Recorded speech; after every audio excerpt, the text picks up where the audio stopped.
ka ndikim një person I cili, shiko, Se ka një përpjekje nga ana e mazhorancës për të minimizuar edhe patronazhimin, për ta relativizuar, si gjithmonë. Në fakt, ju thoni gjithçka ka ndikim në zgjedhje? Gjithçka ka ndikim në zgjedhje. Edhe ajo akti me karakter rregullator, I cili në kundërshtim me kodin civil dhe kodin zgjedhor I jep të drejtën që për mua nuk është e përligjur të burgosëve të votojnë dhe çuditërisht rezultati, ashtu si vota nga jashtë, na del 90-10 për mazhorancën, patjetër ka ndikim. Dhe kjo cënon drejt për drejt parimin kushtetues që vota është e lirë, e fshetë, e drejtë dhe e barabartë. Ne këtu për votë fshet nuk Po s'është as e lirë, s'është as e drejtë, s'është as e barabartë. Kështu që të gjitha këto akte ligjore, në ligjore, të gjitha këto ndikojnë drejt për drejt në cënimin e parimit kushtetues të votës, të lirisë votës. Si ndodh që ndërkohë që qeveria është nën këtë presion ndërkombëtar, edhe nga OSBE-Odiri, por dhe nga partnerët tanë, për të bërë zgjedhjet e ardhshme çik më mirë se skandali I zgjedhjeve pararendse, ata dalin me një veprimtari të tillë. Unë nuk e shikoj kështu. Nuk e ndjen presionin apo nuk unë nuk ka e shikoj që ka presion qeveria.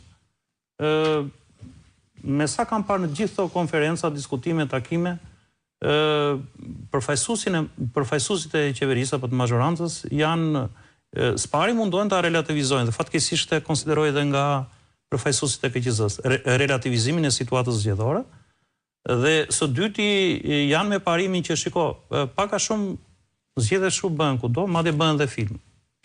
Me këtë parim janë. Ndërkohë që kjo nuk është e vërtetë. Nuk është e vërtetë as në Kosovë nuk bëhen kështu zgjedhje.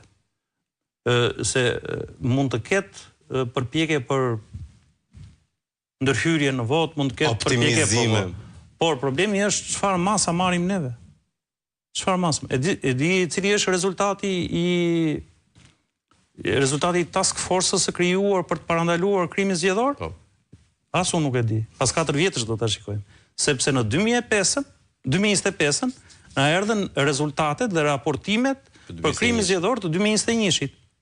Pra, ishin 43 denoncime, 3 shkelje, 3 çështje në prokurori dhe vetëm 1 dënuar.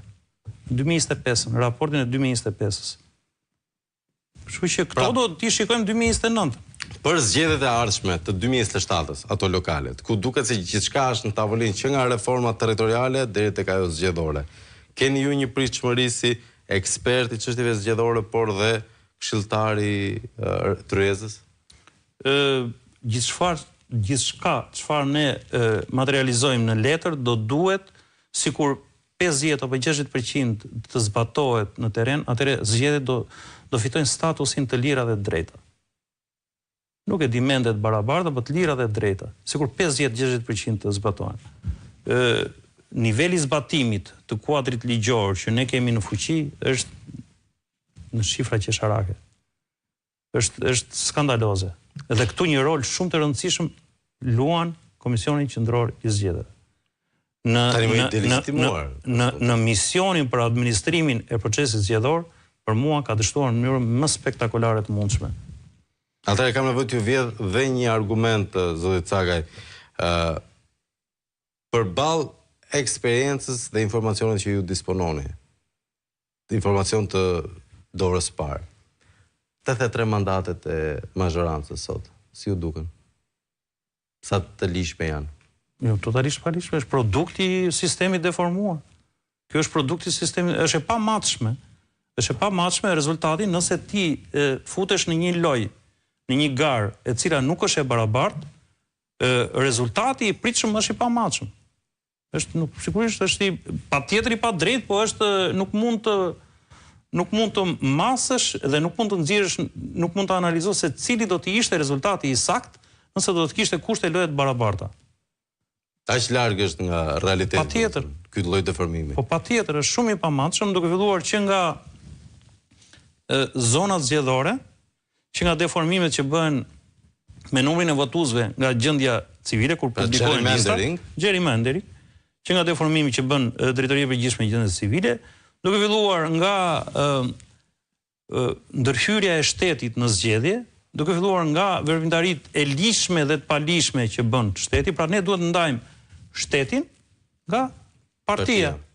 Në moment që nuk arrim të antajmë këtë, me shtetin po nuk konkuron dot askush me shtetin. Me shtetin gjithmonë kushdo që futet në garë është i humbur. Kështu që ne këtë duam të arrim. Dhe në gjitha raportet, OSBE, ODIR, këtë kanë nxjerrë si problem. Duhet ndarë shteti, burimet infrastrukturore. E dëgjojmë shpesh në për banaqe televizive. Përdorimi i burimeve të palishme. Jo, janë të lishme ato. Nuk janë të palishme. Përdorimi i burimeve shtetërore në fushat zgjedhore është ndaluar. Përdorimi i makinave shtetërore është e lishme, po është ndaluar. Përdorimi i administratës është e lishme, po është ndaluar të marrë pjesë fushat zgjedhore. Përdorimi i fondeve, sa shumë funksionon shteti. Fondet janë të lishme, po është ndaluar të organizohen me qëllime zgjedhore, sepse sigurisht prodhojnë një produkt pa drejt, prodhojnë një rezultat pa drejt. Pra, përdorimi i burimeve shtetërore në fushat zgjedhore është e palishëm. Siç thotë edhe ajo poezia, tani jam pak më i qartë, por po vuaj pak më thellë.